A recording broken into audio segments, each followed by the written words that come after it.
여러분, 젖이 안 나와서. 자기 손가락을 깨물어 피를 먹여 아들을 살린 벙어리 여인을 아십니까? 어서들 오십시오. 마침 잘 오셨습니다. 오늘 제가 하려는 이야기가 바로 그 기막힌 사연입니다. 자, 여기 뜨끈한 국밥 한 그릇 하시면서 들어보시지요. 지금으로부터 딱 60년 전, 이 마을을 눈물바다로 만들었던 벙어리 어매와 암행어사 아들 이야기입니다. 제한장. 눈보라가 몰아치던 그날 밤. 때는 바야흐로 고종 임금님 때 일이었습니다. 그해 겨울은 유난히도 추웠답니다. 눈이라는 게 보통 소복소복 내리는 게 아니라 하늘에서 이불을 쏟아붓듯이 퍼붓는 겁니다. 사람들이 뭐라 했느냐면 이건 눈이 아니라 하늘이 무너지는 거 아닌가 할 정도였다고 합니다. 그날 밤도 그랬지요. 음력 섣달 24날 밤이었습니다.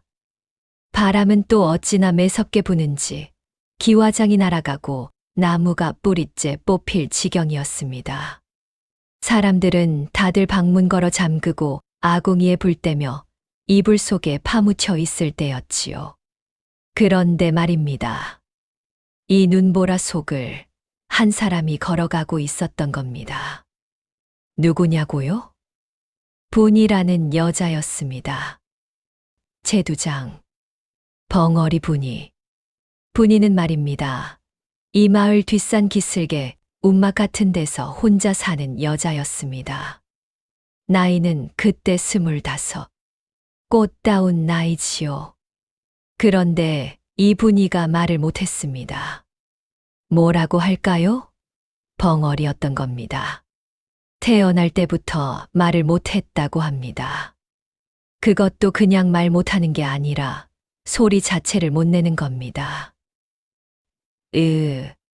하는 소리밖에 못 냈지요. 그래도 이분이라는 여자가 마음씨는 참 고왔습니다. 얼굴도 달덩이처럼 예뻤고요. 하지만 어찌 되었겠습니까? 말 못하는 여자, 부모도 없는 여자, 그것도 가난뱅이 여자를 누가 거들떠보겠습니까? 마을 사람들은 분이를 사람 취급도 안 했습니다.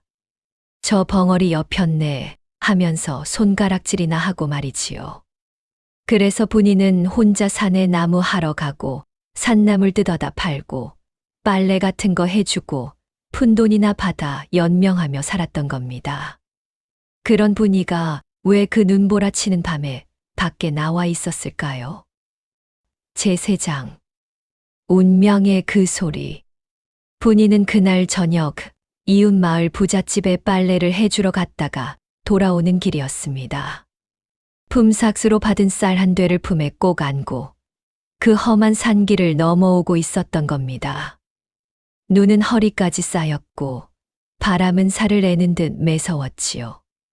분이의 손은 이미 꽁꽁 얼어붙어서 파랗게 질려 있었고 집시는 한쪽이 벗겨져서 맨발이 드러나 있었습니다. 발가락에서는 피가 흘러나왔지요. 분이는 신음 소리를 내며 한 걸음 한 걸음 걸었습니다. 집에만 가면 아궁이에 불 지피고 따뜻한 죽이라도 쑤어 먹을 수 있을 텐데. 그렇게 생각하며 걷고 있었는데 말입니다. 그때였습니다. 으앙. 어디선가 아기 우는 소리가 들려온 겁니다. 분이는 처음에 귀를 의심했지요. 이 밤중에 이 눈보라 속에 무슨 아기 소리가 들릴 리가. 그런데 또 들리는 겁니다. 으앙, 끼익, 으앙. 그 소리가 점점 약해지고 있었습니다. 살려달라고 죽겠다고 우는 소리였지요. 분이는 그 자리에 우뚝 섰습니다. 보통 사람 같으면 어찌했겠습니까? 에이, 귀신 소리겠지 하고 그냥 지나쳤을 겁니다. 하지만 분이는 달랐습니다. 분이는 소리 나는 쪽으로 허겁지겁 뛰어갔지요. 맨발로 눈밭을 헤치며 말입니다. 제 내장, 핏덩이. 소리가 나는 곳은 소나무 밑이었습니다. 눈이 소복이 쌓인 그 아래에서 무언가가 꿈틀거리고 있었지요.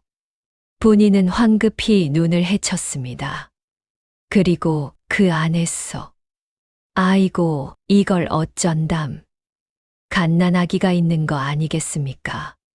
그것도 그냥 갓난아기가 아니라 탯줄도 채 마르지 않은 태어난 지 하루도 안 된 것 같은 아기였습니다. 아기는 헝겊 조각 하나에 대충 쌓여 있었고 온몸이 새파랗게 얼어 있었습니다. 입술은 보랏빛으로 변해 있었고 숨은 끊어질 듯 가냘프게 쉬고 있었지요. 분이는 소리를 질렀습니다. 아기를 얼른 품에 안았지요. 자기가 입고 있던 누더기 저고리를 벗어서 아기를 감쌌습니다. 하지만 아기는 이미 거의 죽어가고 있었습니다. 온몸이 얼음장같이 차가웠고 눈은 반쯤 감겨 있었고 입에서는 하얀 입김도 나오지 않았지요. 분이는 자기 저고리를 벗고 속적삼까지 벗어서 아기를 꽁꽁 싸맸습니다. 그리고는 자기 품속에 아기를 꼭 끌어안았지요. 맨살과 맨살이 닿도록 말입니다.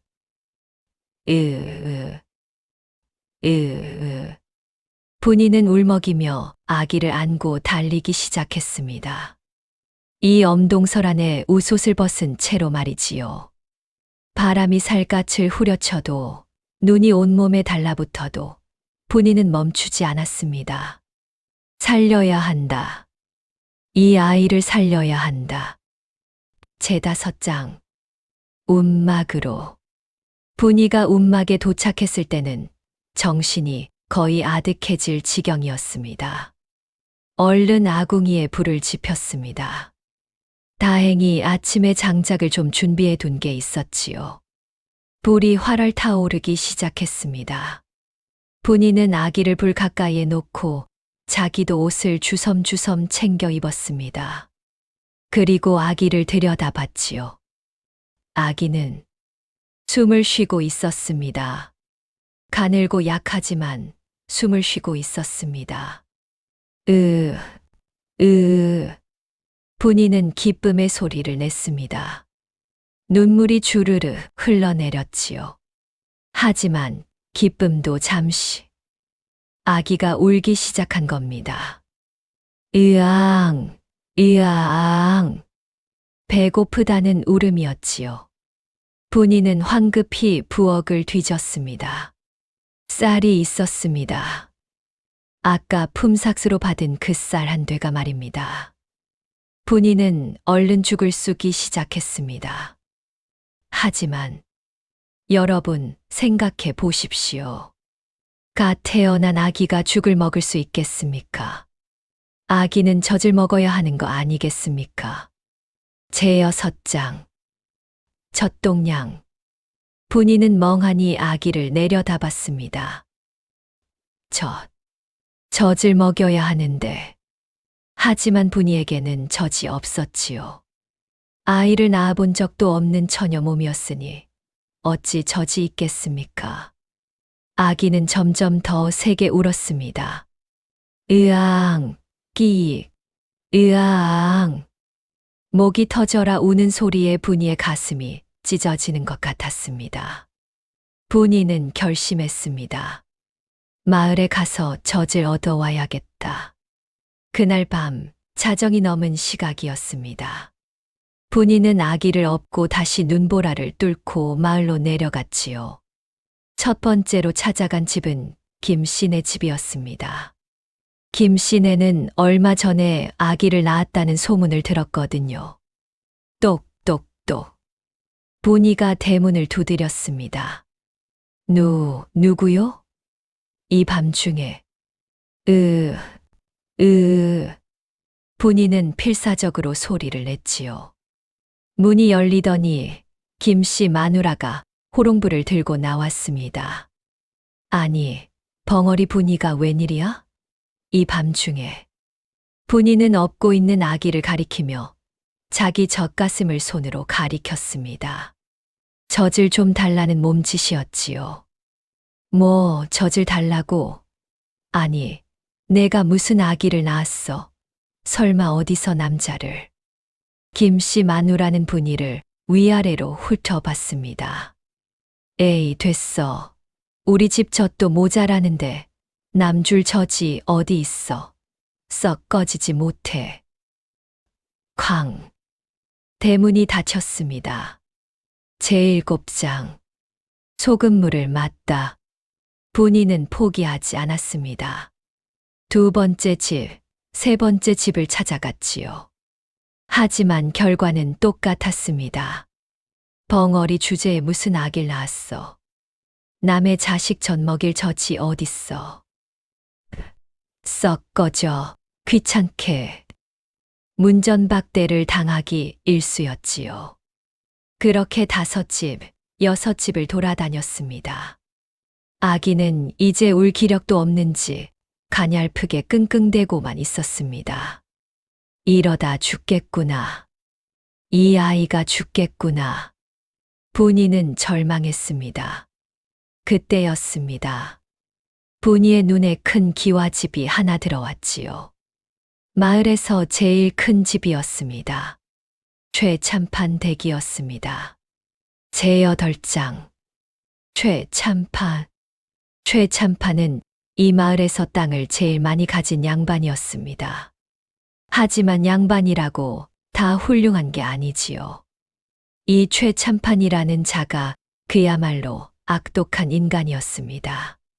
소작인들한테서 쌀을 쥐어짜고 빚을 못 갚으면 딸을 데려가고 세금을 못 내면 땅을 빼앗고 그야말로 사람의 탈을 쓴 짐승이었습니다. 하지만 분이는 그런 걸 다 알면서도 어쩔 수가 없었지요. 부잣집이니까 젖이 있을 거야.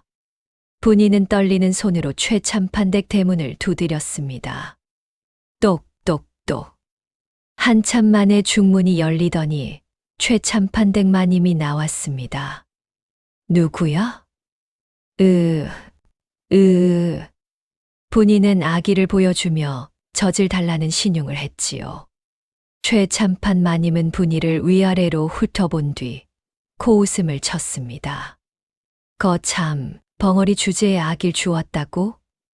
허허, 웃기는 일도 다 있네. 그러더니 안으로 소리쳤습니다. 여봐라, 솥에 소금물 좀 가져오너라. 잠시 후, 하인이 바가지에 소금물을 가득 담아 나왔습니다. 최참판 마님은 그 바가지를 받아들고는 벙어리 년이 어디서 주워온 잡종 새끼한테 우리 집 젖을 달라고? 이게 받아 먹어라. 자, 소금물을 분이 얼굴에다 끼얹은 겁니다. 분이는 비명을 질렀지요. 업고 있던 아기도 소금물을 맞아 울음을 터뜨렸습니다. 다시는 우리 집 문전에 얼씬도 말어. 이 천한 것들아. 쾅. 대문이 닫혔습니다. 분이는 그 자리에 주저앉아 울었습니다.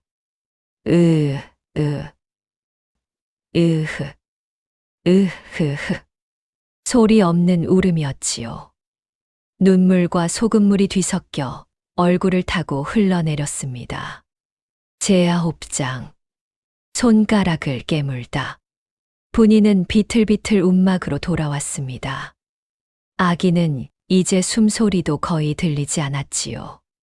입술은 하얗게 질려 있었고 눈은 감겨 있었습니다. 분이는 아기를 품에 안고 울었습니다. 내가 이 아이를 죽이는구나. 그때였습니다. 아기가 본능적으로 입을 오물거리는 게 보였지요. 젖을 찾는 거였습니다. 마지막 힘을 짜내서 말입니다. 분이는 그 모습을 보고 가슴이 미어지는 것 같았습니다. 그리고 결심했지요. 분이는 자기 왼손 엄지손가락을 입에 물었습니다. 그리고는 꽉 힘껏 깨물었습니다. 피가 철철 흘러나왔지요. 분이는 그 피 흐르는 손가락을 아기 입에 넣어 주었습니다. 아기는 본능적으로 빨기 시작했지요. 쪽쪽, 쪽쪽. 분이의 피를 빨아먹는 소리가 고요한 움막 안에 울려 퍼졌습니다. 흐흐. 분이는 고통에 떨면서도 손가락을 빼지 않았습니다. 아기가 계속 빨아댔지요. 손가락에서 나오는 피가 모자라자 분이는 검지손가락도 깨물었습니다. 또 피가 흘러나왔고 아기는 그걸 빨아먹었습니다. 얼마나 시간이 흘렀을까요? 분이의 손가락 10개는 모두 피투성이가 되어 있었습니다. 하지만 아기는 살아 있었습니다. 얼굴에 핏기가 돌기 시작했고 숨소리가 또렷해졌지요. 분이는 웃었습니다. 피 흐르는 손가락으로 아기의 이마를 쓰다듬으며 환하게 웃었지요. 재열장. 첫날 밤이 지나고 다음 날 아침이 밝았습니다. 눈은 그쳤고 하늘은 맑게 개어 있었지요. 분이는 아기를 품에 안고 있었습니다. 아기는 잠들어 있었지요. 작은 가슴이 규칙적으로 오르락내리락 하고 있었습니다. 살아 있었습니다. 분이는 아기의 얼굴을 들여다봤습니다. 그리고 생각했지요. 너의 이름은 귀남이다. 귀하게 얻은 남자아이니까. 귀남이. 분이는 처음으로 진짜 웃음을 지었습니다. 평생 혼자 살아온 이 여자가 처음으로 가족이라는 걸 가지게 된 순간이었지요. 하지만 여러분, 이건 시작에 불과했습니다. 이 모자가 겪어야 할 고난은 이제부터가 진짜였습니다. 제2부 성장과 핍박, 재열 한 장, 피를 먹고 자란 아이, 주막 문 여는 소리. 어서들 오십시오. 지난번에 오셨던 분들이시네요. 허허, 이야기가 궁금해서 다시 오셨고요. 자, 앉으십시오. 오늘도 국밥 한 그릇씩 드리겠습니다. 그릇 놓는 소리. 지난 시간에 어디까지 했더냐? 아, 그렇지요. 벙어리 분이가 자기 손가락을 깨물어 피를 먹여 아기를 살렸던 그 이야기까지 했지요. 그렇게 첫날 밤을 넘긴 귀남이는 말입니다. 기적같이 살아났습니다. 그런데 이게 웬일이겠습니까? 그 다음 날부터 분이의 젖이 나오기 시작한 겁니다. 의원들도 고개를 갸우뚱했지요. 아이를 낳지도 않았는데 젖이 나온다고 하면서 말입니다. 하지만 이건 그냥 젖이 아니었습니다. 분이의 모성애가 그 처절한 사랑이 하늘을 감동시킨 겁니다. 어머니의 마음이 몸을 바꾼 거지요. 그렇게 귀남이는 분이의 젖을 먹고 자라기 시작했습니다. 제12장 10살 귀남이. 세월이 흘러 귀남이가 10살이 되었을 때였습니다. 이 귀남이라는 아이가 보통 아이가 아니었습니다. 첫째, 머리가 비상했지요. 글을 한 번 보면 다 외우고 한자를 보면 금방 뜻을 깨쳤습니다. 서당 훈장님이 혀를 내두를 정도였지요. 이 아이는 장차 큰 인물이 될 상이요. 둘째, 힘이 장사였습니다. 10살 나이에 20살 청년도 못 드는 쌀가마를 번쩍 들어 올렸지요. 하지만 무엇보다도 귀남이는 효심이 지극했습니다. 어머니가 벙어리라는 걸 단 한 번도 부끄러워하지 않았지요. 어머니 손가락에 남아있는 그 흉터를 귀남이는 날마다 쓰다듬으며 말했습니다. 어머니, 이 상처가 저를 살린 거지요? 저는 이 상처가 세상에서 제일 아름답습니다. 흐흐. 분이는 그럴 때마다 눈물을 흘렸지요. 기쁨의 눈물이었습니다. 제 13장. 놀림과 괴롭힘. 하지만 세상이 그리 호락호락하지 않았습니다. 마을 아이들은 귀나미를 놀려댔습니다. 야야, 벙어리 자식. 너 엄마 소리밖에 못 낸다며? 하하하. 짐승이 새끼 낳은 거 아닌가? 어느 날이었습니다. 귀나미가 서당에서 돌아오는 길이었지요. 마을 아이들 6명이 길목을 막아섰습니다. 그 중에 우두머리는 최참판의 외아들 최석대였지요. 최석대는 귀나미보다 2살이나 많았지만 키는 귀나미만 했습니다. 머리는 더 나빴고요. 야, 주워온 새끼. 오늘도 서당에서 잘난 척 했다며? 귀나미는 대답하지 않고 그냥 지나가려 했습니다.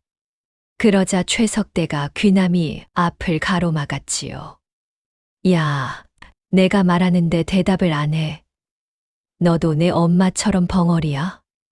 비켜주십시오, 석대 도련님. 귀나미는 공손하게 말했습니다. 하지만 최석대는 비키지 않았지요. 오히려 귀나미 가슴팍을 밀쳤습니다. 뭐, 비켜달라고. 내 주제에 나한테 명령을 해? 쿵. 귀나미는 뒤로 넘어졌습니다. 아이들이 킬킬거리며 웃었지요. 귀나미는 일어나서 옷에 흙을 털었습니다. 그리고 다시 걸으려 했습니다. 그때 최석대가 귀나미 책보를 낚아챘지요. 이게 뭐야? 책. 주워온 새끼 주제의 책을 읽어. 잭. 책보를 풀더니 책을 꺼내서는 땅바닥에 던져버렸습니다. 야, 벙어리 새끼. 이 책들 주워. 귀나미의 눈에서 불빛이 번쩍였지요. 주먹이 불끈 쥐어졌습니다. 귀나미는 최석대를 쏘아봤습니다. 그 눈빛이 어찌나 서늘하던지 최석대가 움찔했지요. 하지만 귀나미는 참았습니다. 천천히 무릎을 꿇고 책을 하나하나 주었습니다. 하하하, 봐라, 저 주제를 봐라. 아이들이 비웃었지요. 귀나미는 책을 다 주운 뒤 말없이 돌아섰습니다. 흥, 겁쟁이 같으니. 최석대가 뒤에서 침을 뱉었지요. 제 14장. 어머니께 말하지 않는 것. 그날 밤 귀나미는 움막으로 돌아왔습니다. 분이는 저녁밥을 차려놓고 기다리고 있었지요. 분이가 손짓으로 물었습니다. 오늘 무슨 일 있었니?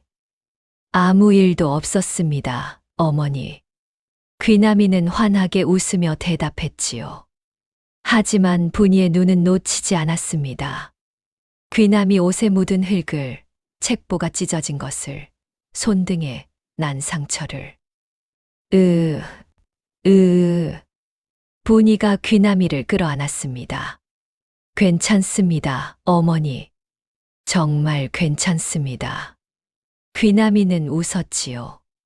하지만 그날 밤 분이가 잠든 뒤에 귀나미는 달빛 아래 앉아서 생각했습니다. 이대로는 안 돼.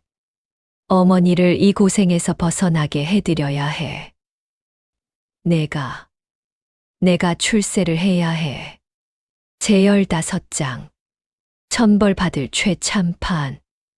여러분, 잠깐 국밥 좀 드시면서 들으십시오. 이제부터 할 이야기는 정말, 아이고, 제 입으로 말하기도 치가 떨리는 이야기입니다. 한숨 소리. 그 최참판이라는 자가 말입니다. 정말 천벌을 받아야 할 놈이었지요. 귀나미가 15살 되던 해였습니다. 그해 봄 마을에 큰 흉년이 들었지요. 가뭄이 들어서 벼가 다 말라 죽었습니다. 소작인들이 최참판을 찾아가서 애원했지요. 날이 올해는 농사를 망쳤사옵니다. 부디 소작료를 좀 깎아 주시옵소서. 그런데 최참판이 뭐라 했겠습니까? 뭐, 소작료를 깎아달라고. 그건 내 놈들 핑계고 사실은 쌀을 숨겨놨겠지. 아닙니다. 날이 정말로 농사를. 닥쳐. 소작료는 한 톨도 못 깎는다. 못 내면 땅을 빼앗을 테다. 아이고, 저런 천벌 받을 놈을 보았나. 결국 많은 소작인들이 땅을 빼앗기고 마을을 떠나야 했지요. 어떤 집은 소작료를 내려고 딸을 팔아야 했습니다. 어떤 집은 곡식을 다 빼앗겨서 굶어 죽었지요. 그런데 최참판은 뭘 했겠습니까? 빼앗은 쌀로 술판을 벌이고 기생을 불러 잔치를 했습니다. 하하하, 올해도 풍년이로군. 여러분도 억장이 무너지시지요? 제열 6장. 도둑 누명. 그런 어느 날이었습니다. 최참판 댁에서 은수저가 없어졌다는 소문이 퍼졌지요. 그런데 다음 날, 관아 포졸들이 귀남이네 움막으로 들이닥친 겁니다. 어이, 귀남이, 나와라. 귀남이가 밖으로 나가니 최석대가 포졸들과 함께 서 있었지요. 저 놈입니다. 저 놈이 우리 집 은수저를 훔쳐갔습니다. 뭐라고요? 저는 그런 적 없습니다. 거짓말 마라. 내가 똑똑히 봤다. 내가 우리 집 담을 넘어가는 걸. 그건 잡아가시오. 저 도둑놈을. 포졸들이 귀남이를 끌고 가려 했지요. 그때였습니다. 분이가 달려나와 귀남이를 끌어안았습니다. 분이는 필사적으로 손짓을 했지요. 우리 아들은 도둑이 아닙니다. 우리 아들은 절대로 그런 일 안 합니다. 하지만 포졸들이 분이를 밀쳐냈습니다. 비켜, 이 벙어리 여편네야. 쿵, 분이가 땅바닥에 나뒹굴었지요. 어머니, 귀남이가 소리쳤습니다. 으흐흐.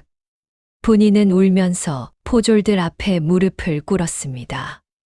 두 손을 비비며 애원했지요. 제발, 제발 우리 아들을 용서해 주세요. 하지만 최석대가 비웃었습니다. 벙어리년이 뭐라는 거야? 알아들을 수가 있어야지. 하하하. 이 개 같은 놈. 귀남이가 이를 갈며 최석대를 노려봤지요. 최석대는 그 눈빛에 잠깐 움찔했지만 곧 포졸들 뒤에 숨으며 말했습니다. 자, 저놈 봤소. 저렇게 눈빛이 사나워. 저런 놈이 도둑질을 안 했겠소. 결국 귀남이는 관아로 끌려갔지요. 제열 7장. 매질. 관아 마당에는 형틀이 놓여 있었습니다. 귀남이는 형틀에 묶였지요. 이놈, 내가 최참판 댁의 은수저를 훔쳤느냐? 아닙니다. 저는 하지 않았습니다. 이놈이 아직도 잡아떼는구나. 곤장 20대를 쳐라. 예이. 포졸이 몽둥이를 들어 올렸습니다. 팡. 팡. 으아. 곤장이 귀남이 등을 내리칠 때마다 피가 튀었지요. 1대, 2대, 3대, 10대를 맞을 때쯤 귀남이는 정신이 아득해졌습니다. 하지만 입을 열지 않았지요. 이놈, 아직도 안 불겠느냐? 저는 하지 않았습니다. 이놈이 20대를 더 쳐라. 결국 귀남이는 40대의 곤장을 맞았습니다. 등가죽이 찢어지고 살점이 터져서 피투성이가 되었지요. 의식을 잃고 쓰러진 귀나미를 마을 사람들이 움막으로 옮겨 주었습니다. 제열 8장. 소리 없는 오열. 으흐흐, 으으으. 분이는 피투성이가 된 아들을 보고 미칠 것 같았지요. 온몸을 떨며 울었습니다. 소리는 나오지 않지만 그 울음은 하늘까지 닿을 것 같았습니다. 분이는 자기 치마를 찢어서 귀나미 등에 상처를 싸맸지요. 피가 흥건하게 배어 나왔습니다. 으흐흐. 분이는 귀나미를 끌어안고 밤새도록 울었습니다. 그러면서 생각했지요. 15년 전 저 눈보라치던 밤이 떠올랐습니다. 최참판 댁에서 소금물을 맞고 쫓겨나던 그날 밤. 그때도 이렇게 원통했지. 하지만 그때는 내 손가락을 깨물면 아이를 살릴 수 있었어. 지금은 내가 뭘 어떻게 해야 하지? 사흘 만에 귀나미가 깨어났습니다. 어머니. 분이가 귀나미 손을 꼭 잡았지요. 어머니, 괜찮습니다. 저는 괜찮습니다. 귀나미는 웃으려 했지만 고통의 얼굴이 일그러졌습니다. 그 모습을 본 분이의 눈에서 또다시 눈물이 주르르 흘러내렸지요. 제19장. 결심. 한 달이 지나서야 귀나미는 일어날 수 있었습니다. 하지만 등에는 깊은 상처가 남았지요. 귀나미는 거울로 자기 등을 보았습니다. 곤장 자국이 마치 지렁이처럼 크게 남아 있었습니다. 귀나미는 생각했지요. 이 상처를 평생 잊지 말자. 이 치욕을 평생 기억하자. 그리고 결심했습니다. 나는 한양으로 가야 한다. 과거의 급제에서 벼슬을 해야 한다. 그래야 어머니를 이 지옥에서 구해낼 수 있다. 그래야 저 최참판 같은 악인들을 벌할 수 있다. 어느 날 저녁이었습니다. 귀나미는 어머니 앞에 무릎을 꿇었지요. 어머니. 저 한양으로 가려 합니다. 분이가 깜짝 놀라 손을 저었습니다. 안 돼. 가면 안 돼. 어머니, 이대로 있으면 우리는 평생 이렇게 살아야 합니다. 저는 어머니를 기와집에 모시고 싶습니다. 비단옷을 입혀드리고 싶습니다. 어머니께서 평생 하고 싶으셨던 말들을 제가 대신 해드리고 싶습니다. 귀나미의 눈에서 눈물이 흘러내렸지요. 그러려면 제가 출세를 해야 합니다. 과거에 급제해야 합니다. 분이는 한참을 귀나미를 바라봤습니다. 그리고 천천히 고개를 끄덕였지요. 눈물을 흘리면서 말입니다. 제20장. 이별. 떠나는 날 아침이었습니다. 가을 바람이 쌀쌀하게 불었지요. 귀나미는 작은 보따리 하나만 메고 있었습니다. 분이는 귀나미 앞에 서 있었지요. 두 사람은 한참 동안 말없이 서 있었습니다. 아니, 말을 하지 못했던 거지요. 귀나미가 먼저 무릎을 꿇었습니다. 어머니, 다녀오겠습니다. 꼭 성공해서 돌아오겠습니다. 분이가 떨리는 손으로 귀나미 머리를 쓰다듬었지요. 그리고 품속에서 무언가를 꺼냈습니다. 헝겊 보자기에 쌓인 작은 주머니였습니다. 분이는 그걸 귀나미 손에 쥐어주었지요. 귀나미가 열어보니 돈이 들어 있었습니다. 어머니, 이건 분이가 손짓을 했습니다. 가져가라, 길에 쓰거라. 귀남이는 알았지요. 이 돈이 어머니가 몇 년 동안 품팔이하며 모은 돈이라는 걸. 으흐흐. 어머니. 귀남이가 분이를 끌어안았습니다. 두 사람은 한참을 그렇게 안고 울었지요. 소리 없이 흐르는 눈물만이 그 아침을 적셨습니다. 마침내 귀남이가 몸을 일으켰습니다. 어머니, 꼭 돌아오겠습니다. 큰 벼슬을 하고 돌아오겠습니다.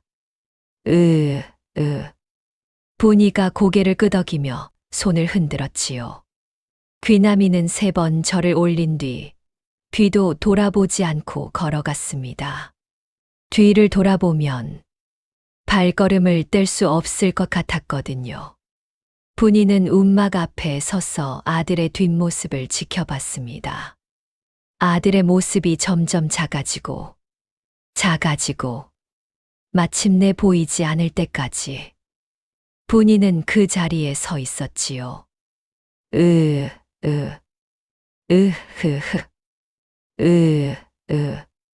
바람만이 그 울음을 실어 날랐습니다. 제스 무한장. 최석대의 비웃음. 그날 오후였습니다. 최석대가 하인들을 데리고 마을을 지나가다가 분이를 보았지요. 분이는 움막 앞에 멍하니 앉아서 한양 쪽을 바라보고 있었습니다. 저거 벙어리 분이 아닌가? 최석대가 말을 세웠습니다. 야, 벙어리. 내 자식 어디 갔어? 분이는 대답하지 않았지요. 아니, 대답을 할 수가 없었습니다. 하하하, 들리지도 않나. 야, 내 자식 한양 간 거 안다. 최석대가 비웃었습니다. 과거 보러 갔다며? 하하하, 주워온 자식 주제의 과거를? 분이가 떨리는 눈으로 최석대를 올려다봤지요. 좋아, 한양 가서 얼어 죽든 굶어 죽든 내 알바 아니지. 하하하. 최석대는 말을 박차고 가버렸습니다. 분이는 그 자리에 주저앉아 울었지요. 하지만 여러분, 이 분이는 몰랐습니다. 자기 아들이 얼마나 대단한 사람이 될지를. 제3부 귀환과 반전. 제스무두장. 15년이라는 세월. 어서들 오시고요. 또 오셨군요. 허허, 이제 단골이 다 되셨네요. 자, 앉으십시오. 오늘은 국밥에 수육도 좀 곁들여 드리겠습니다. 자, 지난번에 어디까지 했더냐? 아, 그렇지요. 귀남이가 한양으로 떠나고 벙어리 분이가 혼자 남았던 그 이야기까지 했지요. 그렇게 세월이 흘렀습니다. 1해, 2해, 3해. 10년이 지나고 15년이 흘렀지요. 여러분, 15년이라는 세월이 어떤 겁니까? 꽃 같던 청춘도 늙고 힘 좋던 장정도 백발이 되는 세월이지요. 하물며 말도 못하고 혼자 사는 여인에게 15년이란. 이제 그 이야기를 해야겠습니다. 제스무세장. 쇠락한 어머니. 귀남이가 떠난 뒤 분이는 혼자 버텼습니다. 우리 아들이 꼭 돌아올 거야. 출세해서 돌아올 거야. 그 믿음 하나로 살아왔지요. 하지만 세월은 가혹했습니다. 5년이 지나도 아들 소식이 없었고 10년이 지나도 편지 한 장 오지 않았습니다. 혹시 죽은 건 아닐까? 분이는 밤마다 울었지요. 하지만 아침이 오면 다시 일어나서 일을 했습니다. 아니야, 우리 아들은 살아있어. 꼭 살아있어. 그렇게 버티고 버텼지요. 하지만 나이는 속일 수가 없는 법입니다. 분이는 40이 넘어가면서 몸이 약해지기 시작했지요. 허리는 굽고 눈은 침침해지고 손발에는 힘이 없어졌습니다. 더 이상 산에 나무하러 갈 수도 없었고 빨래를 해줄 힘도 없었지요. 결국 운망마저 빼앗겼습니다. 최참판이 그 땅을 달라고 했던 겁니다. 분이가 세금을 못 냈다는 핑계로 말이지요. 썩 나가지 못해.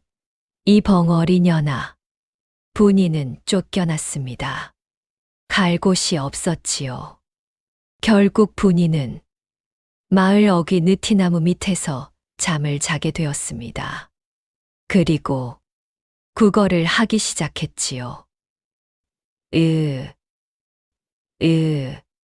지나가는 사람들에게 손을 내밀었습니다. 하지만 사람들은 외면했지요. 에이, 저 벙어리 거짓 또 왔네. 지나가. 어떤 아이들은 돌을 던지기도 했습니다. 퍽. 분이는 맞으면서도 피하지 못했지요. 몸을 움직일 힘도 없었거든요. 여러분, 이게 사람 사는 세상입니까? 한때는 그래도 혼자 힘으로 살았던 여인이 이제는 국어라는 신세가 되다니 제 가슴이 다 아픕니다. 제스 문회장, 더 피폐해진 마을. 분이만 그런 게 아니었습니다. 마을 전체가 죽어가고 있었지요. 최참판의 수탈은 15년 동안 더욱 심해졌습니다. 올해 소장료는 작년보다 2배다. 뭐라고요? 나리, 그럼 저희는 다 굶어 죽습니다. 그럼 죽어. 내 알바 아니야. 많은 사람들이 마을을 떠났지요. 남은 사람들은 해골처럼 마르고 병들었습니다. 아이들은 배가 고파서 울고 노인들은 앉은 자리에서 죽어나갔지요. 그런데 최참판은 뭘 했겠습니까? 창고에는 쌀이 산더미 같이 쌓여 있는데 한 톨도 내어주지 않았습니다. 이건 다 내 거야. 내가 번 거라고. 아이고, 저런 천벌 받을 놈을. 여러분도 주먹이 불끈 쥐어지시지요? 제스 25장. 칠순잔치. 그런 어느 날이었습니다. 최참판의 칠순잔치가 열렸지요. 아이고, 그 잔치판을 보았나. 최참판 댁 마당에는 커다란 천막이 쳐졌고 온갖 음식이 산더미처럼 쌓였습니다.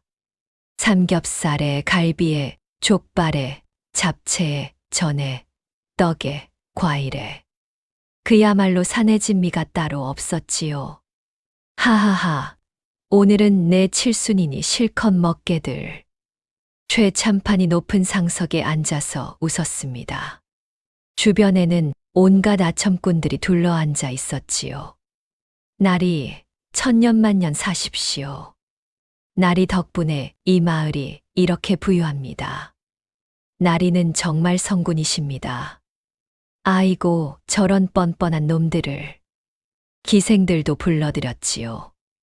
노래하고 춤추며 흥을 돋우었습니다. 최석대도 옆에 앉아서 술을 퍼마시고 있었지요. 하하하, 역시 우리 아버지는 대단하시다니까. 그때였습니다. 마을 사람 하나가 담 너머로 그 광경을 보다가 중얼거렸지요. 저놈들은 저렇게 호의호식하는데 우리는 굶어 죽어가는구나. 그 옆에 분이도 있었습니다. 분이는 담 틈새로 잔치판을 바라봤지요. 눈에는 눈물이 고여 있었습니다. 우리 아들아, 너는 어디 있느냐? 어머니는 이제 다 죽어간다. 제스 26장. 허름한 선비. 잔치가 한창 무르익을 무렵이었습니다. 대문 밖에서 누군가 말하는 소리가 들렸지요. 여보시오. 혹시 밥 한 그릇만 얻을 수 있겠소? 문지기가 나가보니 허름한 선비 하나가 서 있었습니다. 갓은 다 떨어져서 휘청거리고 도포는 기워진 자국이 여기저기 있었지요. 신발은 한쪽이 떨어져 나가서 발가락이 보였고 얼굴은 먼지투성이었습니다. 뭐야, 이 거지 선비가. 문지기가 코웃음을 쳤습니다. 지금 안에서 잔치가 벌어지는 중이오. 나그네가 시장에서 그러는데 밥 한 그릇만. 에이, 썩 꺼져. 잔치에 재수 없게 해. 쾅. 문지기가 대문을 닫으려 했지요. 그때 선비가 발로 문을 막았습니다. 잠깐만 기다리시오. 부탁이오. 이 자식이. 소란 소리를 듣고 최석대가 비틀비틀 걸어 나왔지요. 술에 잔뜩 취해 있었습니다. 무슨 일이야? 도련님, 저 거지 선비가 밥을 달랍니다. 뭐, 거지 선비. 최석대가 선비를 위아래로 훑어봤지요. 그리고는 비웃었습니다. 하하하, 거 볼만하네. 과거 보러 갔다가 낙방한 찌질이로구만. 선비는 대답하지 않았습니다. 야, 너 어디서 왔어? 한양에서 왔소. 한양, 하하하, 한양까지 갔다가 꽝 치고 돌아온 거야? 불쌍하게. 최석대가 하인들을 돌아봤습니다. 야들아, 저 가련한 선비 양반께 밥 좀 드려라. 예, 도련님.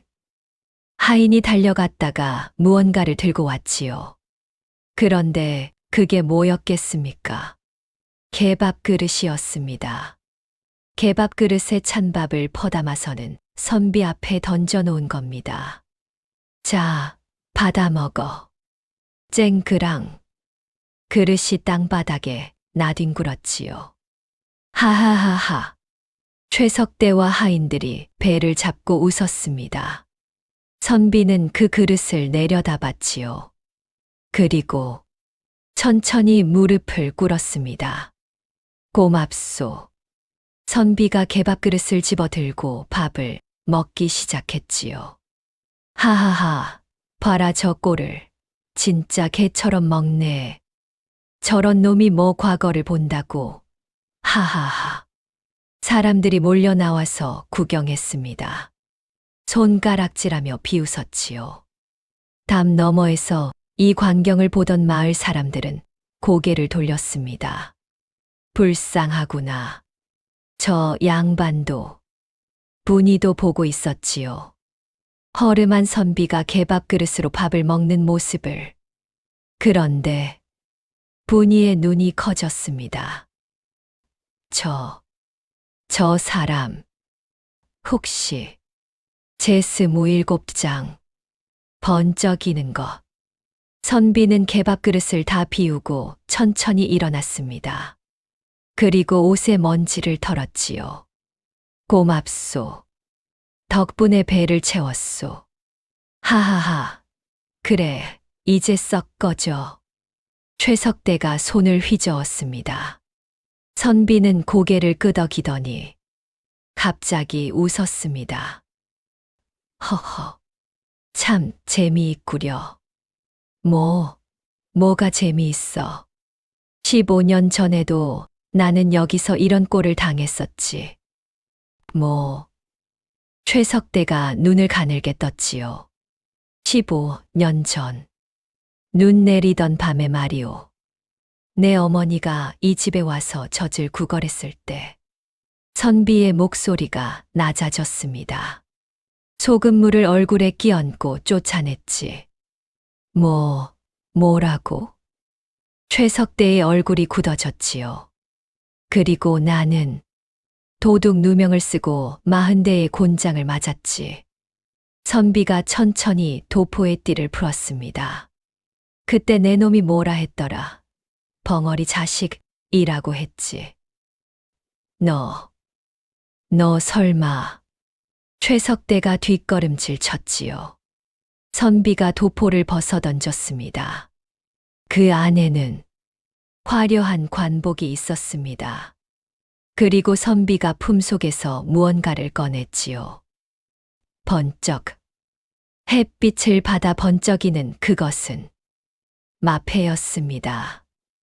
용이 새겨진 임금님의 명을 받은 암행어사의 마패. 선비가 마패를 하늘 높이 치켜들었습니다.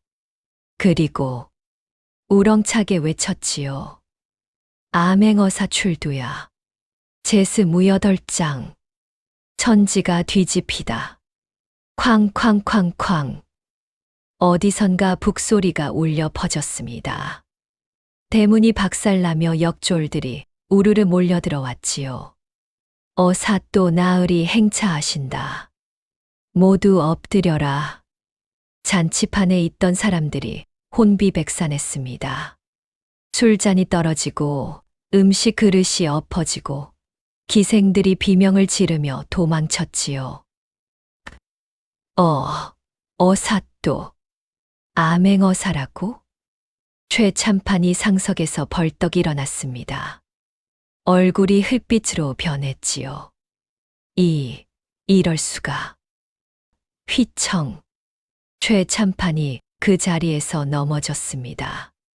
최석대는 이미 오줌을 지렸지요. 아버지. 저 사람이, 귀남이, 아니, 암행어사가 천천히 잔치판으로 걸어 들어왔습니다. 역졸들이 좌우로 늘어서서 길을 만들었지요. 쿵, 쿵, 쿵. 귀남이의 발걸음 소리가 고요한 마당에 울려 퍼졌습니다. 귀남이는 최참판 앞에 섰지요. 최참판. 예. 어사 또 나으리. 최참판이 황급히 바닥에 엎드렸습니다. 이마를 땅에 박으며 벌벌 떨었지요. 어사 또 나으리. 소인은 죄가 없습니다. 죄가 없다고? 귀남이가 차갑게 웃었습니다. 그럼 내가 하나하나 따져볼까? 귀남이가 품속에서 문서 한 뭉치를 꺼냈지요. 첫째, 소장료를 불법으로 거두어들인 것. 증거가 여기 다 있다. 둘째, 백성들을 구타하고 재산을 빼앗은 것. 증인이 20명이 넘는다. 셋째, 관아와 짜고 뇌물을 주고받은 것. 장부가 다 나왔다. 넷째, 귀남이의 목소리가 더욱 차가워졌습니다. 무고한 사람에게 도둑 누명을 씌워 곤장을 때리게 한 것. 최참판이 바닥에 이마를 쿵쿵 박았지요. 용서해 주십시오. 용서해 주십시오. 닥쳐라. 귀남이가 소리쳤습니다. 그 소리에 잔치판에 있던 모든 사람들이 움찔했지요. 너희 같은 놈들 때문에 얼마나 많은 사람들이 죽어갔는지 아느냐? 귀남이가 뒤를 돌아봤습니다. 마을 사람들이 담 너머로 대문 밖으로 몰려와서 보고 있었지요. 해골같이 마른 사람들, 남루한 옷을 입은 사람들, 그 눈에는 눈물이 고여 있었습니다. 역졸들, 최참판 부자를 결박하라. 예의. 역졸들이 달려들어 최참판과 최석대를 포박했지요. 안 돼. 나는 양반이다. 양반을. 닥치고 꿇어앉아. 쿵. 최참판 부자가 마당 한가운데 무릎 꿇었습니다. 얼씨구. 여러분, 속이 다 시원하시지요? 제스 무아홉장. 어머니. 귀남이는 천천히 주변을 둘러봤습니다. 사람들을 하나하나 보았지요. 15년 만에 보는 고향 사람들. 하지만 모두 늙고 병들어 있었습니다. 귀남이의 눈에서 눈물이 흘러내렸지요. 미안합니다. 너무 늦었습니다. 그때였습니다. 어디선가 가늘고 떨리는 소리가 들렸습니다. 귀남이는 그 소리를 알아챘지요. 몸이 굳어졌습니다. 천천히 고개를 돌렸습니다. 대문 밖에 한 노파가 서 있었습니다. 허리가 굽고 머리는 백발이고 옷은 누더기를 걸친 하지만 귀남이는 한눈에 알아봤지요. 어머니. 으, 으흐흐. 분이었습니다. 귀남이는 비틀거리며 어머니에게로 달려갔지요. 어머니, 어머니. 으으으그, 으흐흐. 두 사람이 부둥켜 안았습니다. 15년 만의 재회였지요. 어머니, 미안합니다. 너무 늦었습니다. 으흐흐. 분이는 떨리는 손으로 귀남이 얼굴을 만졌습니다. 눈물이 주르르 흘러내렸지요. 우리 아들, 살아 있었구나. 성공했구나. 귀남이는 어머니를 꼭 끌어안았습니다. 어머니, 이제 고생 끝났습니다. 이제 제가 모시겠습니다. 두 사람이 우는 모습을 본 마을 사람들도 울었지요. 눈물을 흘리지 않는 사람이 없었습니다. 저도 그때 그 자리에 있었더라면 눈물을 흘렸을 겁니다. 제30장 심판. 귀남이는 어머니를 역졸에게 부탁하고 다시 잔치판으로 돌아왔습니다. 최참판 부자는 여전히 무릎 꿇고 있었지요. 귀남이는 그들 앞에 섰습니다. 최참판. 예. 내가 나한테 한 짓을 기억하느냐? 그것은 오해. 귀남이가 웃었습니다. 차가운 웃음이었지요. 15년 전, 눈 내리던 밤, 내 어머니가 아기를 안고 와서 젖을 구했을 때, 귀남이는 최참판의 멱살을 잡았습니다. 내 마누라가 소금물을 얼굴에 끼얹었지. 그건. 그리고 너희 아들놈이 나한테 도둑 누명을 씌워 곤장을 맞게 했지. 용서해 주십시오. 용서. 귀남이가 최참판을 밀쳐냈습니다. 쿵. 최참판이 땅바닥에 나뒹굴었지요. 내 놈들이 백성들한테 용서를 구했느냐? 굶어 죽는 사람들한테 용서를 구했느냐? 귀남이의 목소리가 떨렸습니다. 분노로 온몸이 떨리고 있었지요. 역졸들, 이놈들을 한양으로 압송하라. 엄한 신문 후 처벌할 것이다. 예의. 역졸들이 최참판 부자를 끌고 갔지요. 안 돼, 살려주십시오. 나리. 최참판 부자의 비명소리가 점점 멀어졌습니다. 귀남이는 그 뒷모습을 지켜봤지요. 그리고 천천히 무릎을 꿇었습니다. 마을 사람들을 향해서 말입니다. 여러분, 미안합니다. 제가 너무 늦었습니다. 아닙니다. 나리 덕분에 살았습니다. 마을 사람들이 우르르 몰려와서 귀남이 앞에 무릎 꿇었지요. 나리, 고맙습니다. 나리는 우리의 은인이십니다. 귀남이는 그들을 하나하나 일으켜 세웠습니다. 일어나십시오. 이제 다시는 무릎 꿇지 마십시오. 나리, 이제부터 이 마을에는 악인이 없습니다. 여러분 모두 당당하게 사십시오. 사람들이 환호했지요. 만세. 어사또 나리 만세. 제4부 완벽한 응지. 제31장. 관아, 동원의 심판, 서로 물어뜯는 갯대들. 그 이튿날 아침입니다. 태양이 떠오르자마자 관아 동원 앞마당은 그야말로 인산이네였지요. 마을 사람들이 지팡이 짚고 아이 업고 삼삼오오 모여들었습니다. 오늘 최참판 놈 신문한다면서. 아이고, 그걸 내 눈으로 직접 봐야 속이 풀리지. 벙어리 대가들이 암행어사라니 세상에 이런 일이. 사람들은 수군수군 웅성거리며 동원 마당 양옆으로 빼곡히 들어찼습니다. 그렇게 해가 중천에 떴을 무렵 어사또 나오신다. 관속의 외침이 울려 퍼졌습니다. 그 순간 동원 안쪽에서 의젓한 걸음으로 나타난 사람이 바로 우리 귀남이, 아니 이제는 어사또 날이었습니다. 검은 사모관대를 갖춰 입고 손에는 금빛 마패를 든 모습이란 어제 그 허름한 선비하고는 하늘과 땅 차이였지요. 마을 사람들은 입을 쩍 벌리고 말았습니다. 저 양반이 정말 귀남이가 맞나? 벙어리 댁아들이 저렇게 의젓한 양반이 됐다니.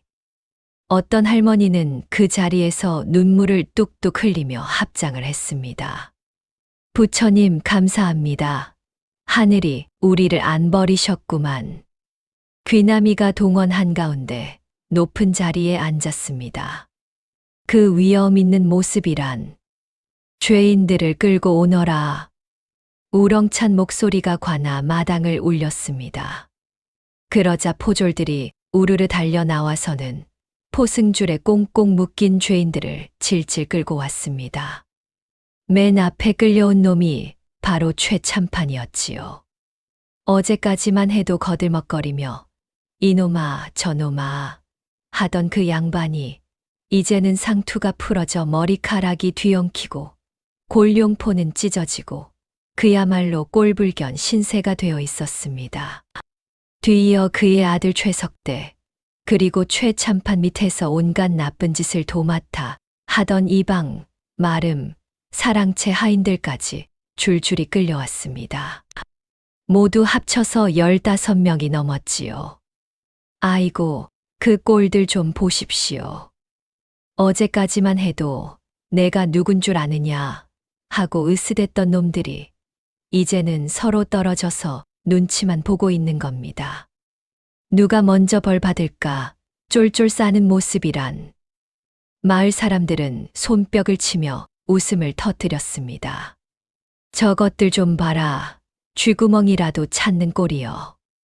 하늘이 무너져도 솟아날 구멍이 있다더니 저놈들은 구멍도 없네. 귀남이는 찬찬히 죄인들을 둘러보더니 묵직한 목소리로 입을 열었습니다. 최참판, 내 죄를 내가 아느냐? 최참판은 고개를 푹 숙인 채 대답도 못하고 있었습니다. 그러자 귀남이가 옆에 있던 서기에게 고개를 끄덕였습니다. 서기가 두루마리를 펼치더니 우렁차게 죄목을 읽어 내려가기 시작했습니다. 최참판의 죄. 하나, 힘없는 백성의 땅을 강제로 빼앗은 죄. 둘, 관가에 바쳐야 할 세금을 착복한 죄. 셋, 무고한 사람에게 누명을 씌워 매질을 가한 죄. 넷, 흉년에 곡식을 쌓아두고 백성을 굶긴 죄. 다섯, 수령을 속이고 뇌물을 바친 죄. 죄목이 계속 이어졌습니다. 10가지, 20가지. 아니, 33가지나 되는 죄목이 줄줄이 읽혀졌습니다.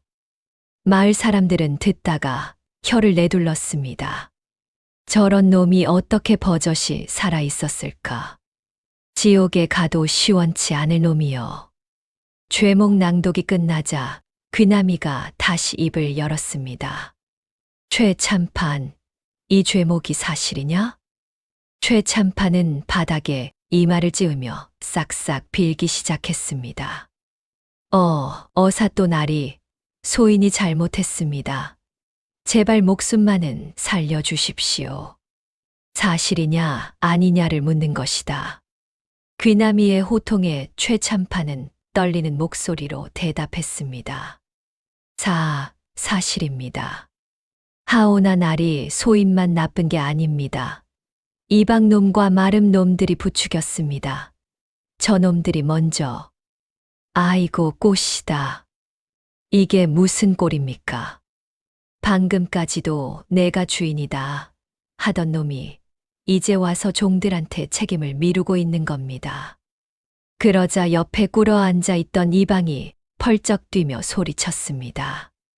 뭐라고요? 나리, 저놈이 거짓말을 합니다. 제가 언제 부추겼습니까? 전부 저놈이 시킨 겁니다. 이놈이 지금 주인을 팔아먹고 있구나. 주인은 무슨 나리께서 직접 땅 문서를 위조하라고 하셨잖습니까?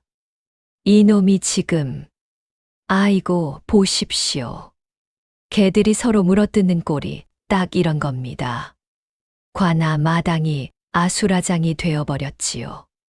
최참판은 이방을 욕하고 이방은 마름을 욕하고 마름은 하인을 욕하고 저놈이 했습니다. 아니, 저놈입니다. 나는 몰랐습니다. 서로 살겠다고 발버둥 치는 모습이란. 마을 사람들은 배를 잡고 웃었습니다. 하하하, 저것들 좀 봐라. 의리고 뭐고 다 집어치우고 살겠다고 난리여. 평소에 한패라며 으스댔던 것들이 지금은 남이라고 하네. 귀남이는 그 광경을 잠자코 지켜보고 있었습니다. 그러다가 탁 하고 노인 노쇠 자를 내리쳤습니다. 조용히 하지 못할까. 순식간에 동원이 조용해졌습니다. 귀남이가 차분하게 말을 이었습니다. 보아하니 너희들은 서로 죄를 미루기에 바쁘구나. 좋다. 그렇다면 하나하나 따져보도록 하자. 그는 먼저 마름을 불렀습니다. 마름, 내가 작년 가을 김씨 성을 가진 농부에게서 강제로 땅을 빼앗은 것이 사실이냐? 마름은 얼굴이 하얗게 질려서 말을 더듬었습니다. 그건 최참판 나리께서 시키셔서. 그래, 시켰다. 하지만 내가 직접 가서 협박하고 도장을 찍게 한 것도 사실이지. 그렇습니다만.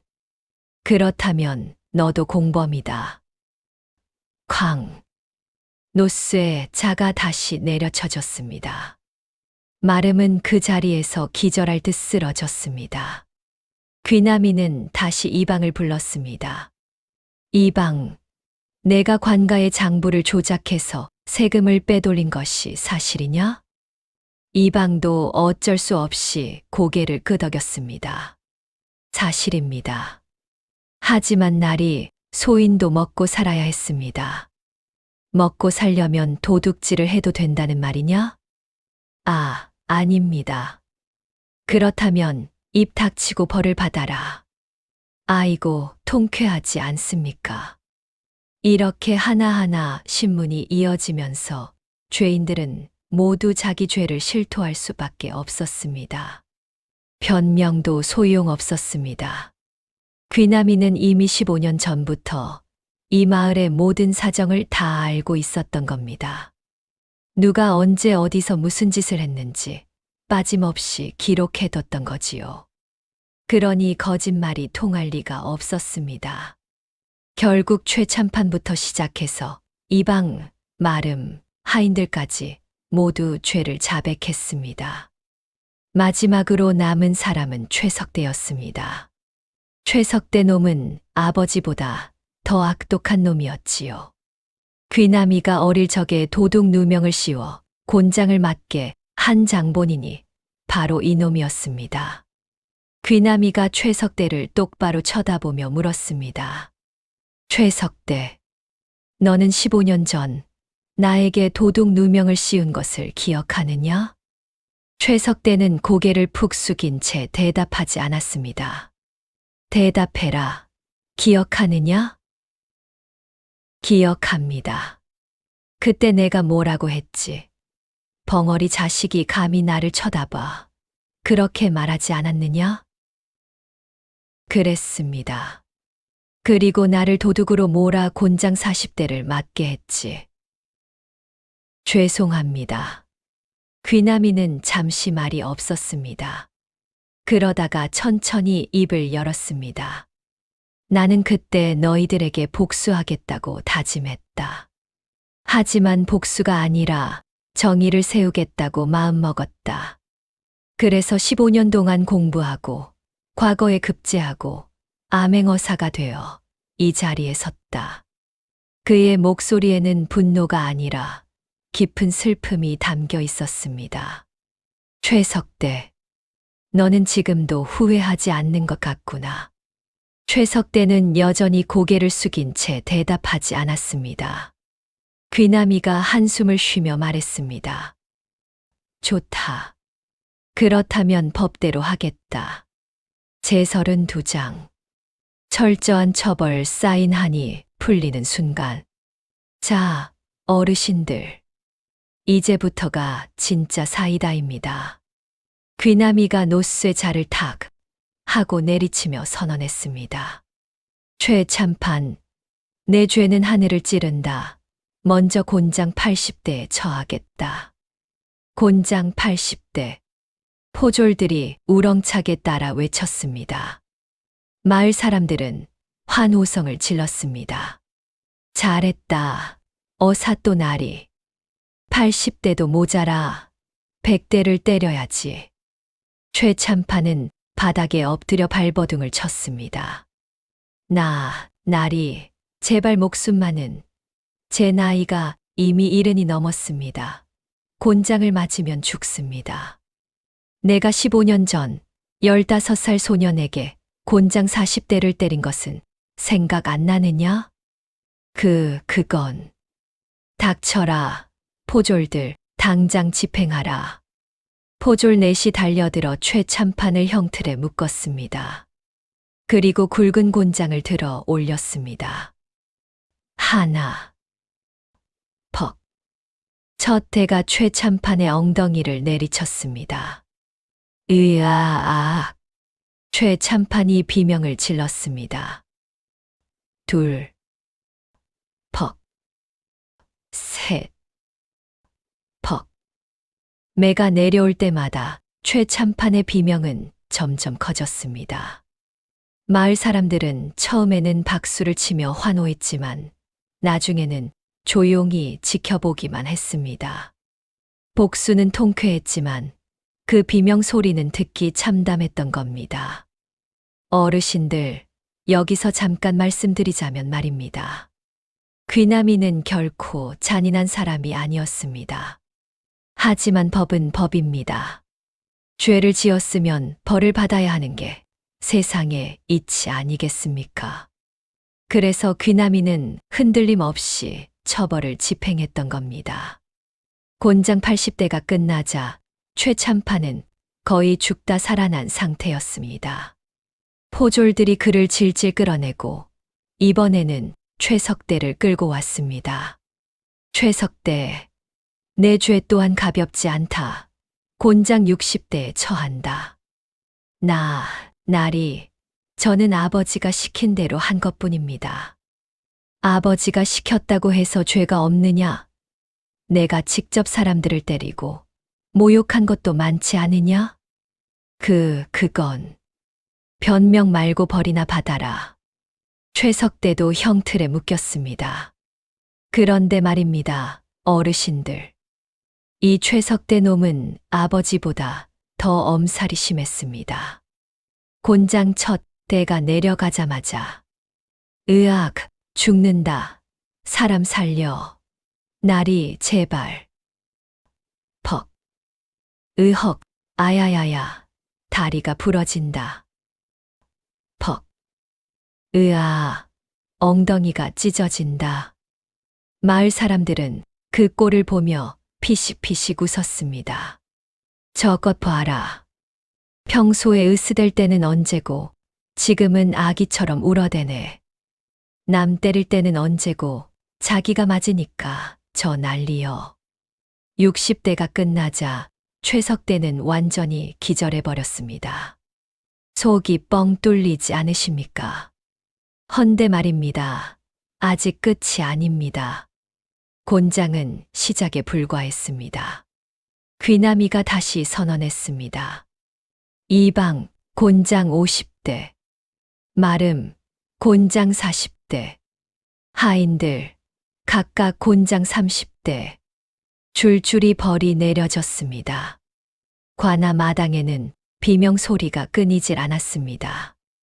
모든 처벌이 끝나자 동원 마당 한쪽에는 반죽음이 된 죄인들이 즐비하게 널브러져 있었습니다. 귀남이는 자리에서 일어나 천천히 걸어 나왔습니다. 그리고 마을 사람들을 향해 큰 소리로 외쳤습니다. 부당하게 빼앗긴 땅을 가진 사람은 모두 나서시오. 오늘 이 자리에서 땅 문서를 되돌려 드리겠소. 그 말이 떨어지자마자 마을 사람들이 와 하고 환호성을 질렀습니다. 정말입니까? 날이 땅을 돌려받을 수 있단 말입니까? 하늘이시여, 감사합니다. 사람들이 앞다투어 관아 앞으로 몰려들었습니다. 귀남이는 서기에게 명령했습니다. 최참판 집에서 압수한 문서함을 모두 가져오너라. 잠시 후 포졸들이 커다란 문서함을 여러 개 가지고 왔습니다. 그 안에는 빼앗은 땅 문서가 빼곡하게 들어 있었습니다. 귀남이는 하나하나 이름을 부르며 문서를 돌려주었습니다. 김판돌, 내 땅 문서다. 박서방, 이것이 내 논문서다. 이할매, 반문서를 찾아가시오. 문서를 받은 사람들은 그 자리에서 울음을 터뜨렸습니다. 고맙습니다. 나리, 은혜를 평생 잊지 않겠습니다. 나리는 저희의 은인이십니다. 어르신들, 그 광경을 말로 표현할 수가 있겠습니까? 15년 동안, 아니, 어떤 사람은 20년 넘게 빼앗겼던 땅을 되찾은 겁니다. 그 기쁨이란 할아버지가 손주를 안고 펑펑 울고 할머니가 땅 문서를 꼭 껴안고 하늘에 대고 절을 했습니다. 젊은 사람들은 만세를 부르며 춤을 췄습니다. 관아 마당은 눈물과 웃음이 뒤섞인 감동의 도가니였습니다. 하지만 이것으로도 끝이 아니었습니다. 귀남이가 다시 외쳤습니다. 최참판의 집과 창고를 모두 압수하겠다. 거기에 쌓인 재산은 전부 이 마을 백성들에게 돌려주겠다. 와! 이번에는 정말 하늘이 떠나가라. 환호성이 터져 나왔습니다. 포졸들이 즉시 최참판의 저택으로 달려갔습니다. 그리고 그 큰 대문을 활짝 열어 젖혔습니다. 모두 들어오시오. 창고를 열겠소. 마을 사람들이 우르르 최참판 집 안으로 들어갔습니다. 창고 문이 열리자 사람들은 모두 입을 쩍 벌렸습니다. 창고 안에는 쌀가마니가 산더미처럼 쌓여 있었습니다.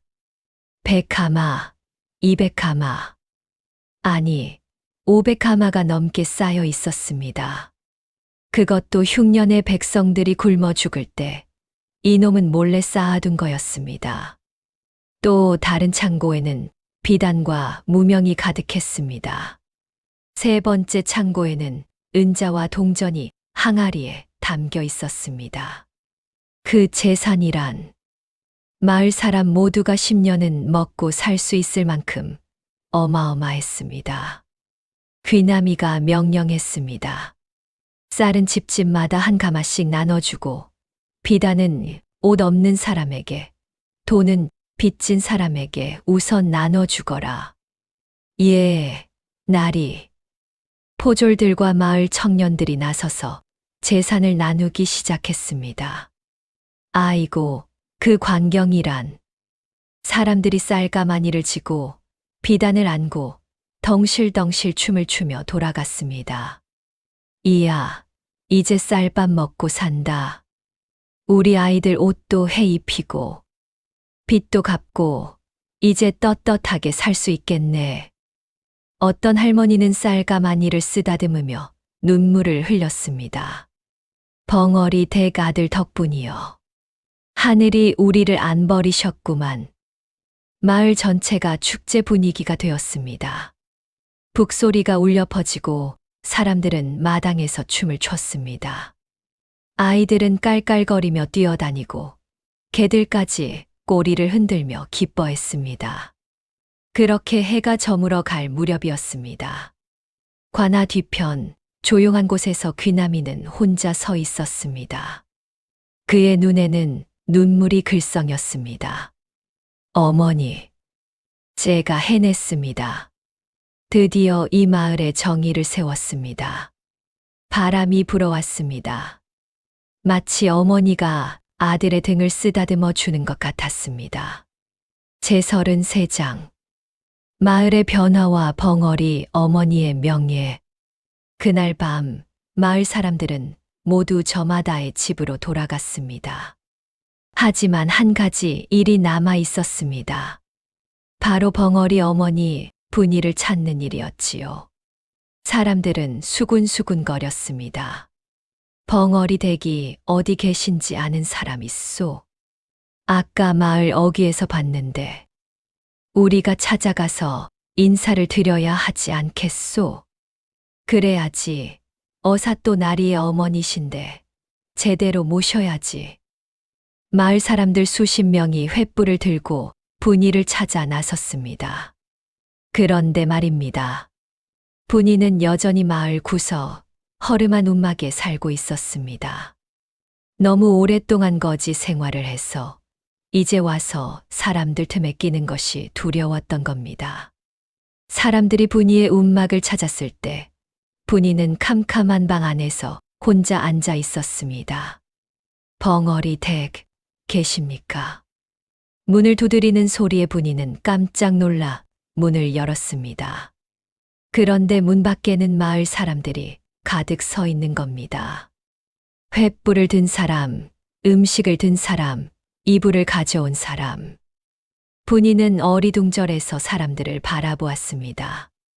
그때 마을 이장이 앞으로 나서서 분이 앞에 무릎을 꿇었습니다. 벙어리 댁.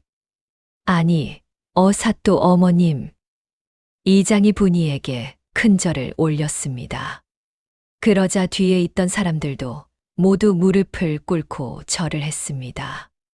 어사또 어머님께 절 올립니다. 어머님은 우리 마을의 은인이십니다. 어머님 덕분에 우리가 살았습니다. 분이는 그 광경을 보고 눈물을 흘렸습니다. 손짓발짓으로 아니야, 아니야 하며 사람들을 일으키려 했지만 사람들은 일어나지 않았습니다.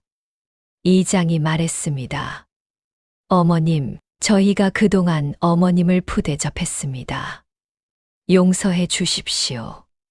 그동안 어머님이 얼마나 고생하셨습니까? 이제부터는 저희가 어머님을 잘 모시겠습니다. 사람들은 분이를 둘러싸고 눈물을 흘렸습니다. 분이도 손으로 얼굴을 가리고 흐느꼈습니다. 15년.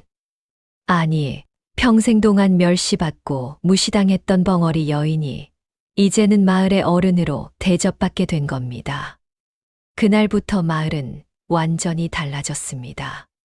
사람들은 최참판 저택을 헐어서 그 자리에 마을 사랑방을 지었습니다.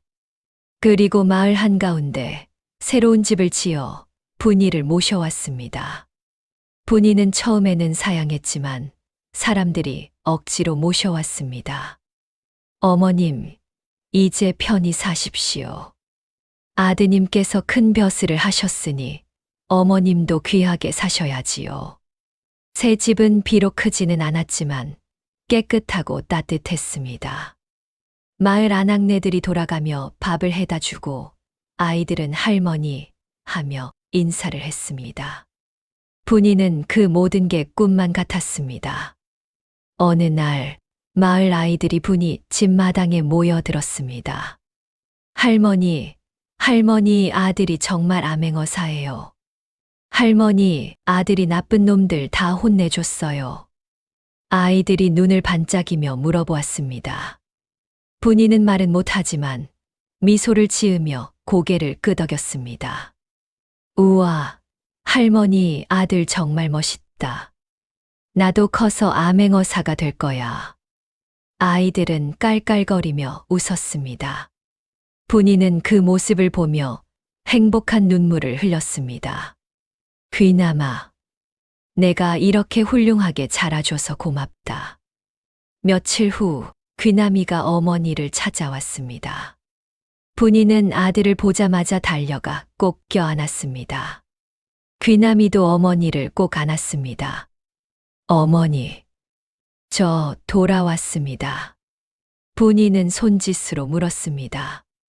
너 다치지는 않았니? 예, 어머니. 저 괜찮습니다. 배는 고프지 않니? 어머니가 해주신 밥을 먹고 싶습니다. 분이는 얼른 부엌으로 가서 밥을 지었습니다. 비록 말은 못하지만 손놀림만큼은 여전히 빨랐습니다. 그렇게 모자는 오랜만에 밥상을 마주하고 앉았습니다. 귀남이가 숟가락을 들며 말했습니다. 어머니, 제가 15년 전 이 마을을 떠날 때 한 약속 기억하십니까? 분이는 고개를 끄덕였습니다. 어머니를 호강시켜 드리겠다고 했습니다. 이제 그 약속을 지킬 수 있게 되었습니다. 귀남이는 품에서 문서 하나를 꺼냈습니다. 이것은 한양에 있는 집의 문서입니다. 비록 크지는 않지만 어머니께서 편히 지내실 수 있는 곳입니다. 제가 모시고 가겠습니다. 분이는 고개를 저었습니다. 손짓으로 말했습니다. 나는 여기가 좋다. 이 마을이 내 고향이다. 하지만 어머니, 내가 가끔 찾아와 주면 그것으로 충분하다. 귀남이는 어머니의 손을 꼭 잡았습니다.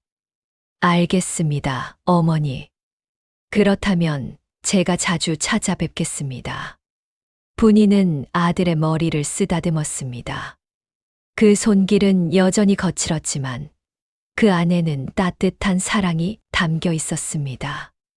제34장 최석대의 마지막 발악, 완벽한 응지. 헌데 말입니다, 어르신들. 모든 게 행복하게 끝난 것 같았지만 아직 한 가지 일이 남아 있었습니다. 바로 최석대 놈 때문이었지요. 최석대는 곤장을 맞고 아버지와 함께 유배형을 받았습니다. 먼 섬으로 보내져서 평생 그곳에서 살아야 하는 벌이었지요.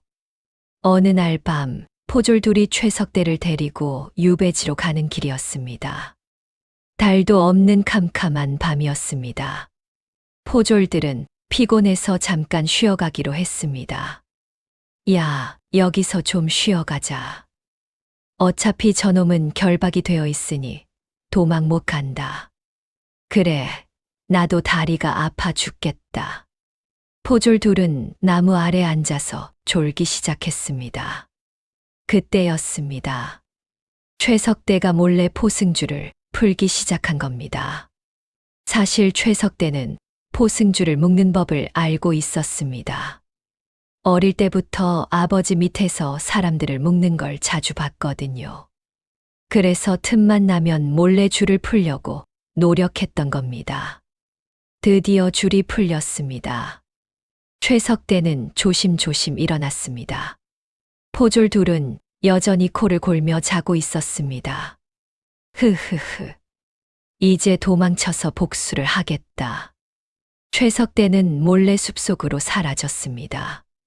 이튿날 아침 포졸들이 깨어나 보니 최석대가 사라져 있었습니다. 이런 죄인이 도망쳤다. 큰일 났다.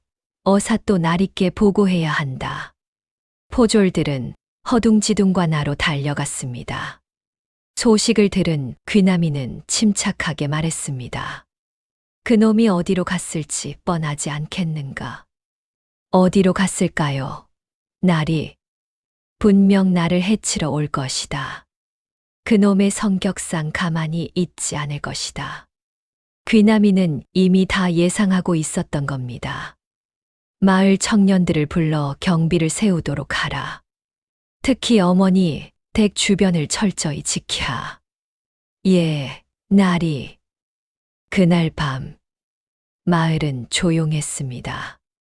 하지만 분이의 집 주변에는 청년 대여섯 명이 숨어서 지키고 있었습니다.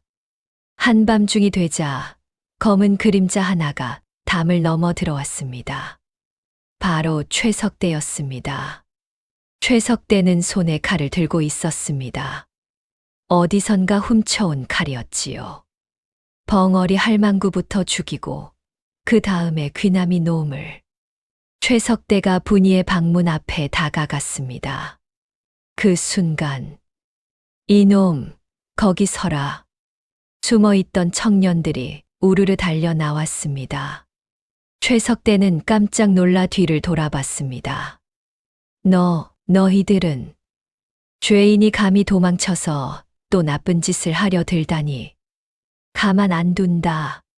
청년들이 최석대를 에워쌌습니다. 최석대는 칼을 휘두르며 소리쳤습니다. 비켜라.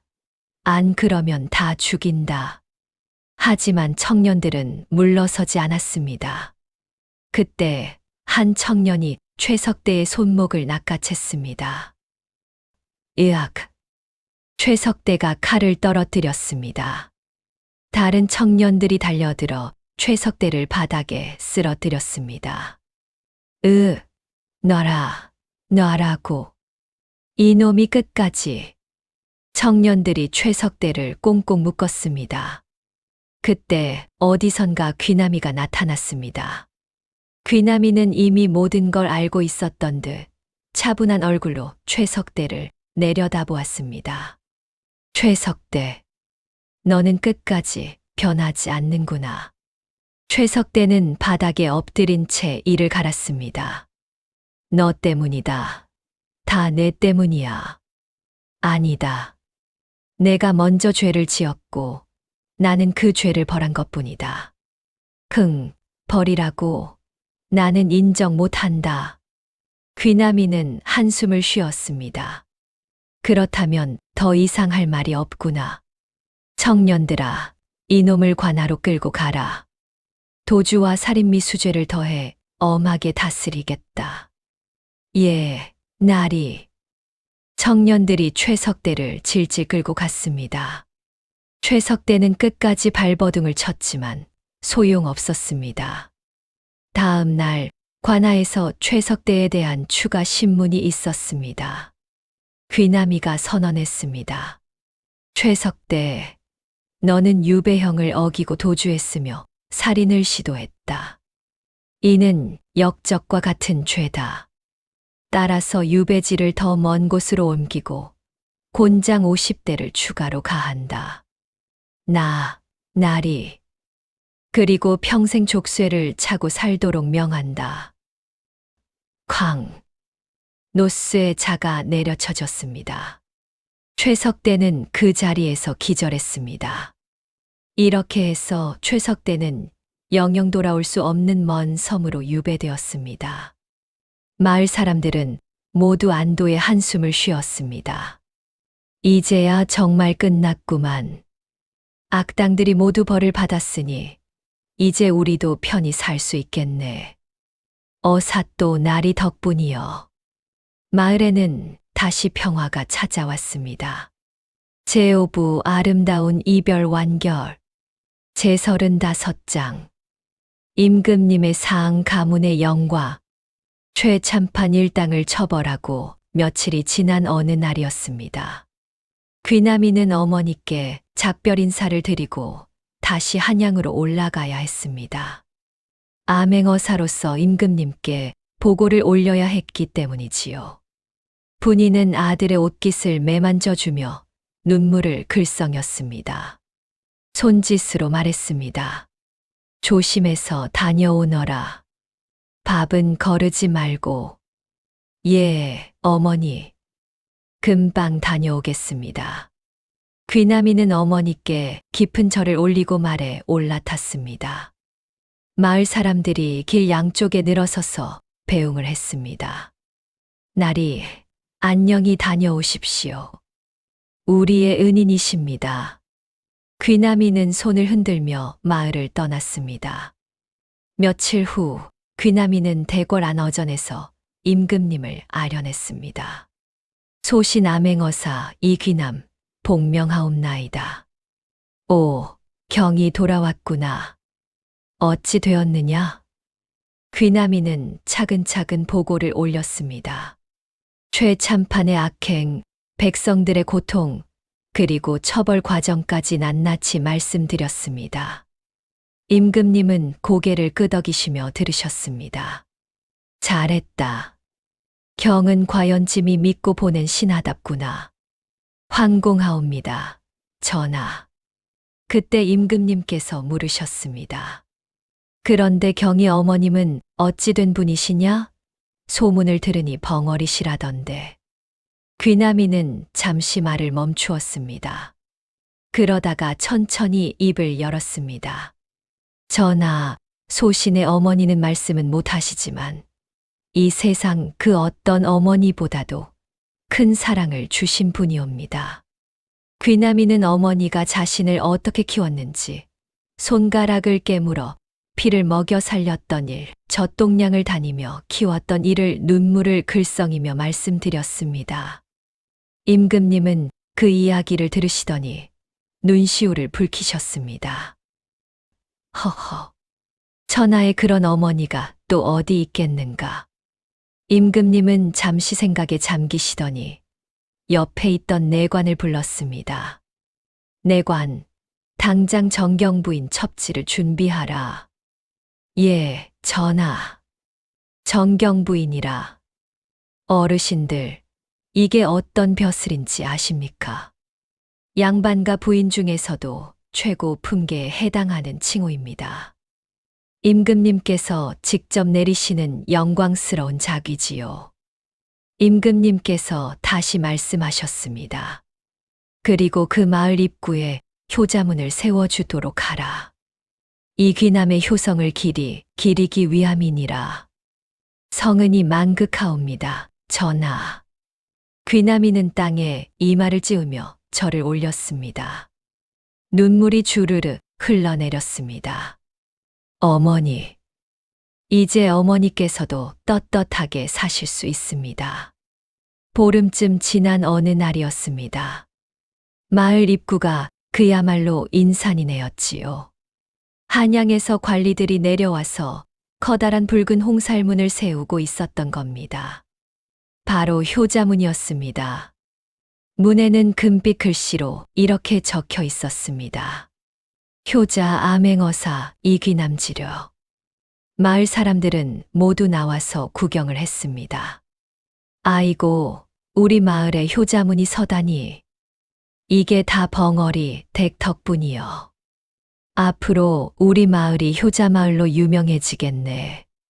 사람들은 박수를 치며 기뻐했습니다. 그리고 며칠 후 더 큰 일이 벌어졌습니다. 한양에서 또 사신이 내려왔는데 이번에는 비단 보자기에 싼 커다란 첩지를 들고 온 겁니다. 분이 부인, 전하께 없어 정경부인의 자귀를 내리시옵니다. 관리가 우렁차게 외쳤습니다. 분이는 마을 사람들 틈에서 어리둥절한 표정으로 서 있었습니다. 나한테 정경부인을? 마을 사람들이 분이를 부축해서 앞으로 나가게 했습니다. 어머님, 어서 받으십시오. 이건 큰 영광입니다. 관리는 정중하게 첩지를 분이에게 건넸습니다. 그리고 비단 관복까지 함께 내렸습니다. 푸른색 비단에 금실로 술을 놓은 아름다운 옷이었지요. 마을 아낙네들이 달려들어 분이에게 그 옷을 입혀드렸습니다. 아이고, 그 모습을 보십시오. 평생 누더기만 입고 살았던 벙어리 여인이 이제는 정경부인의 관복을 입고 서 있는 겁니다. 분이는 쑥스러운 듯 얼굴을 붉히며 고개를 숙였습니다. 하지만 마을 사람들은 환호했습니다. 정경부인 어머님 만세. 우리 마을의 자랑이십니다. 아이들은 할머니 예쁘다 하며 깔깔거리고 웃었습니다. 분이는 손으로 눈물을 닦았습니다. 행복의 눈물이었습니다. 귀남이가 어머니 곁으로 다가와 무릎을 꿇고 절을 올렸습니다. 어머니, 이제 어머니께서는 이 나라에서 가장 귀한 어머니가 되셨습니다. 분이는 아들의 머리를 쓰다듬었습니다.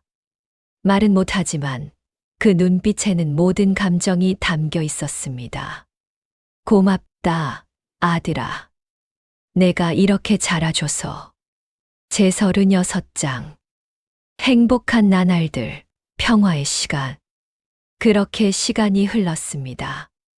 봄이 가고 여름이 오고 가을이 지나고 겨울이 왔습니다. 귀남이는 여전히 한양에서 벼슬을 하면서도 틈만 나면 고향에 내려와 어머니를 찾아뵙곤 했습니다. 마을은 완전히 달라져 있었습니다. 사람들은 모두 자기 땅을 되찾아 열심히 농사를 짓고 아이들은 서당에 다니며 글을 배웠습니다. 효자문이 서 있는 마을 어귀는 이제 먼 곳에서도 사람들이 찾아올 만큼 유명해졌습니다. 저기가 효자 이귀남의 고향이라지. 그 유명한 벙어리 어머니가 계신 곳이라던데. 지나가는 나그네들도 절을 하고 갔습니다. 그러던 어느 봄날이었습니다. 귀남이가 마을로 돌아왔는데 이번에는 혼자가 아니었습니다. 곱게 단장한 젊은 여인이 함께 있었던 겁니다. 마을 사람들이 수군거렸습니다. 저 아가씨가 누구요? 혹시 귀남이 나리의 신부가 아닐까? 아이고 좋아라. 귀남이가 장가를 가는구만. 맞습니다. 귀남이가 드디어 혼례를 올리게 된 겁니다. 신부는 한양의 양반 집안 교수로 귀남이의 효성을 듣고 마음에 품었던 참한 아가씨였습니다. 혼례식은 마을 사랑방에서 성대하게 치러졌습니다. 분이는 정경부인 관복을 입고 신랑 신부 앞에 앉아 계셨습니다. 신랑 신부가 큰 절을 올렸습니다. 시어머님, 평안하십니까? 신부가 공손하게 인사를 올렸습니다. 분이는 며느리의 손을 잡고 눈물을 흘렸습니다. 참 고운 아이로구나. 우리 귀남이를 잘 부탁한다. 말은 못하지만 손을 꼭 쥐어주는 것만으로도 마음이 전해졌습니다. 신부도 눈시울을 붉히며 고개를 끄덕였습니다. 어머님, 제가 잘 모시겠습니다. 마을 사람들은 떡을 나눠 먹고 북을 치고 춤을 추며 축하해 주었습니다. 이야, 귀남이 장가가는 날이 이렇게 오다니. 벙어리 댁도 이제 며느리 보고 손주 볼 날만 남았구만. 세상에 이런 복이 어디 있노. 그리고 또 시간이 흘렀습니다. 이듬해 봄, 마을에는 아기 울음소리가 울려 퍼졌습니다. 귀남이 부부에게 아들이 태어난 겁니다. 분이는 손주를 안고 하염없이 눈물을 흘렸습니다. 내가 이런 날을 보다니. 손주는 할머니 품에서 까르르 웃었습니다. 작은 손으로 할머니의 얼굴을 쓰다듬었습니다. 분이는 손주의 작은 손을 입술에 갖다 대고 살짝 입을 맞췄습니다. 세월이 또 흘러 손주는 어느새 두 돌이 되었습니다. 아장아장 걷기 시작한 손주는 매일 할머니 방으로 기어들어왔습니다. 하마니, 하마니. 아직 말을 제대로 못하는 손주가 분이를 부르면 분이는 손주를 무릎에 앉히고 재롱을 받았습니다. 손주가 할머니의 손을 만지다가 손가락 흉터를 발견했습니다. 응, 아야? 손주가 손가락을 가리키며 물었습니다. 분이는 고개를 저으며 손주의 머리를 쓰다듬었습니다. 아니란다. 이제 안 아프단다. 손주는 할머니의 손가락에 호호 불어주었습니다. 호호, 낫네. 어르신들, 이 장면을 상상해 보십시오. 15년 전 아기였던 귀남이를 살리기 위해 손가락을 깨물었던 그 흉터를 이제는 손주가 호호 불어주고 있는 겁니다. 그 흉터는 더 이상 고통의 상처가 아니라 사랑의 증거가 된 거지요. 분이는 손주를 꼭 안고 조용히 눈물을 흘렸습니다. 행복의 눈물이었습니다. 귀남이가 문 밖에서 그 모습을 지켜보며 미소를 지었습니다. 어머니, 이제 정말 행복하시지요? 그렇게 분이는 정경 부인으로서 그리고 할머니로서 평화로운 나날을 보냈습니다. 마을 사람들은 분이를 보면 인사를 하고 아이들은 엿을 갖다 드리고 며느리는 정성껏 시중을 들었습니다. 분이는 매일 저녁 마루에 앉아 석양을 바라보곤 했습니다. 이 늙은이가 이런 날을 보게 될 줄이야. 가슴 속으로 하늘에 감사를 드렸습니다. 제37장 아름다운 이별 마지막 순간. 헌데 말입니다, 어르신들. 세월은 누구에게나 공평하게 흐르는 법입니다. 행복한 시간도 영원할 수는 없지요. 그로부터 또 몇 해가 흘렀습니다. 분이의 머리는 완전히 하얗게 새었고 허리도 많이 구부러졌습니다. 이제 걷는 것도 힘들어 하셨습니다. 어느 겨울날이었습니다. 분이가 갑자기 몸져 누웠습니다. 노환이었습니다. 귀남이는 한양에서 급히 달려왔습니다. 어머니, 귀남이가 어머니 방으로 뛰어 들어갔습니다. 분이는 이불을 덮고 누워 계셨습니다. 얼굴은 많이 수척해져 있었지만 여전히 온화한 미소를 짓고 계셨습니다. 귀남이는 어머니 곁에 무릎을 꿇고 앉았습니다. 어머니, 제가 왔습니다. 분이는 천천히 손을 들어 아들의 손을 잡았습니다. 그날부터 귀남이는 밤낮으로 어머니를 간호했습니다. 약을 지어 올리고 죽을 쑤어 드리고 이불을 덮어드렸습니다. 마을 사람들도 찾아와 문병을 했습니다. 어머님, 기운 내십시오. 빨리 일어나셔야지요.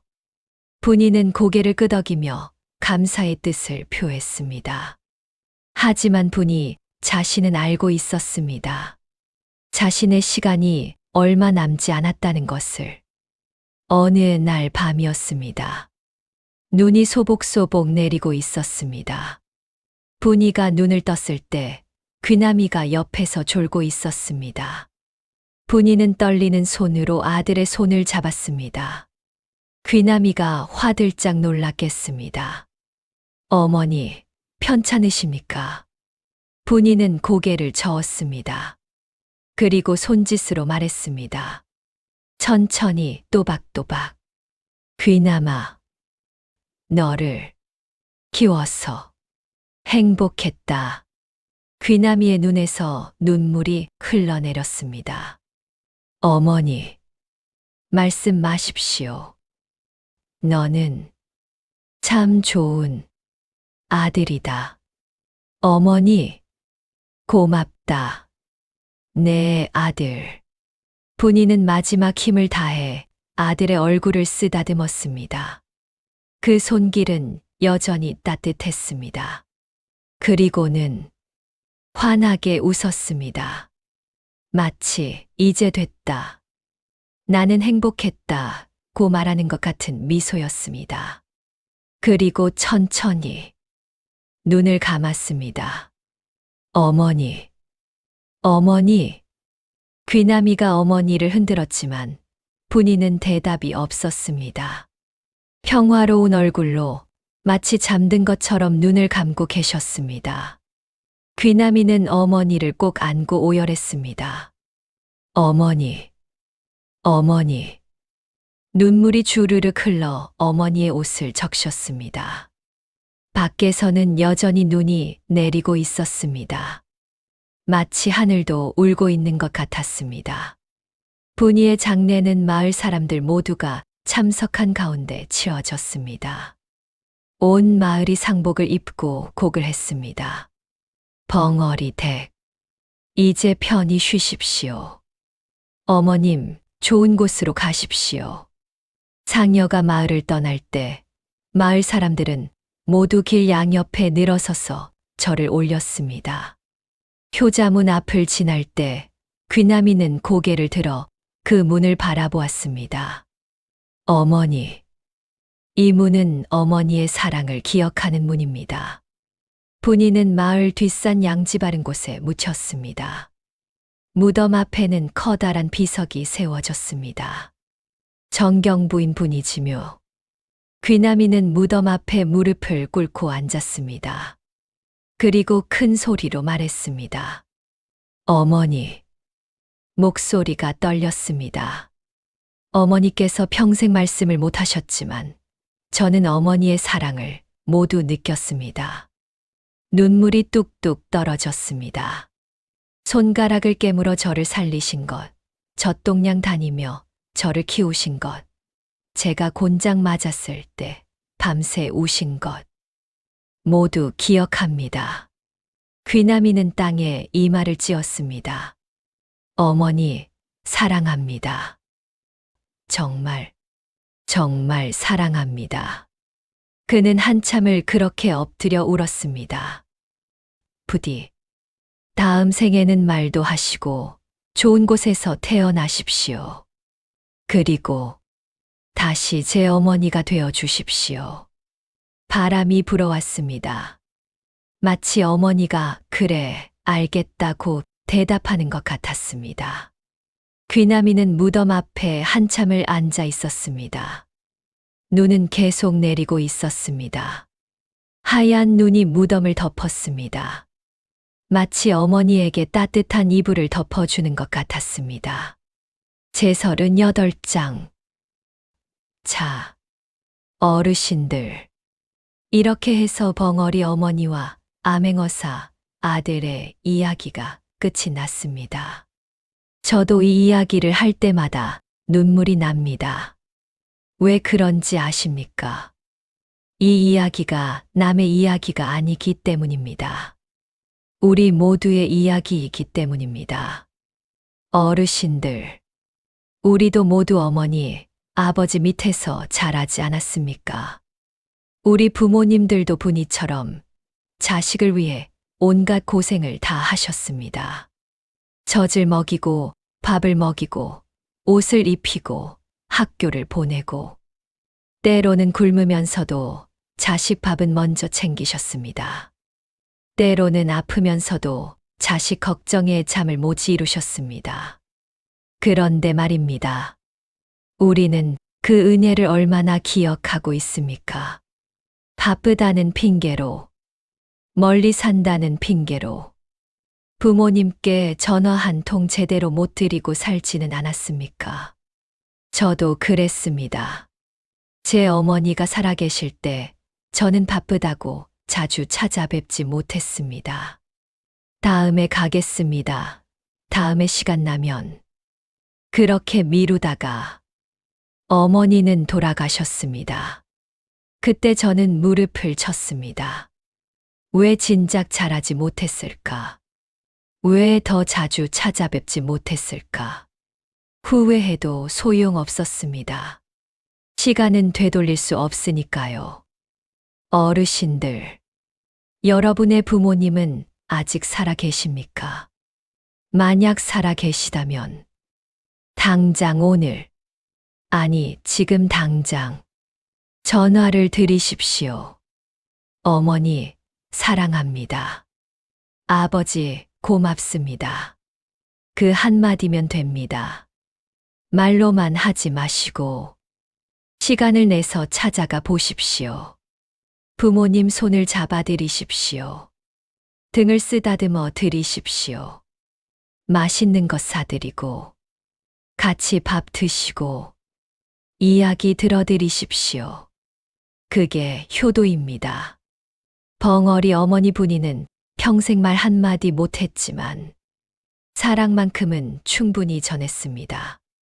우리는 말도 할 수 있지 않습니까? 그런데 왜 사랑합니다 한마디를 못합니까? 쑥스럽다고요? 부끄럽다고요? 괜찮습니다. 처음에는 쑥스러워도 한 번 말하면 쉬워집니다. 부모님은 그 한마디에 평생 기뻐하실 겁니다. 어르신들, 부모님 살아 계실 때 잘합시다. 돌아가시고 나서 아무리 후회해도 소용없습니다. 묘에 가서 아무리 울어도 부모님은 들으실 수 없습니다. 지금 이 순간이 중요합니다. 자, 이제 정말 이야기가 끝났습니다. 긴 이야기 끝까지 들어주셔서 정말 고맙습니다. 여러분 덕분에 이 늙은이도 이야기를 나눌 수 있었습니다. 오늘 국밥 값은 안 받겠습니다. 그 대신 집에 가시는 길에 부모님께 전화 한 통 하시는 게 제게는 더 큰 대가입니다. 그럼 모두 조심해서 가십시오. 추운데 감기 조심하시고요. 다음에 또 좋은 이야기로 찾아뵙겠습니다. 부디 부모님 살아 계실 때 잘하십시오. 이 늙은이와의 약속입니다. 세월 주막 주인장이었습니다. 안녕히 가십시오.